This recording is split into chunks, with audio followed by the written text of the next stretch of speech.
अस्सलातु वस्सलामु अलैका या रसूल अल्लाह व अला आलिका व अस्हाबिका या हबीब अल्लाह।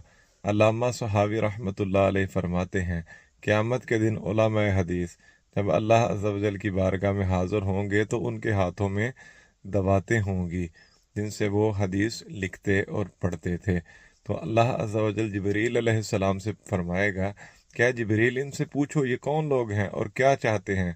तो वो कहेंगे कि या अल्लाह अज़्ज़ा वजल, हम अल्लाह के महबूब सल्लल्लाहु अलैहि वसल्लम की हदीस लिखते और पढ़ते थे।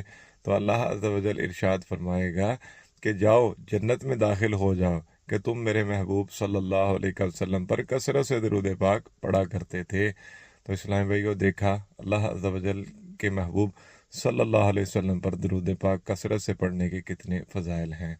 हमें भी कसरत से दरूद पाक पढ़ने की आदत बनानी चाहिए। अस्सलातु वस्सलामु अलैका या नबी अल्लाह।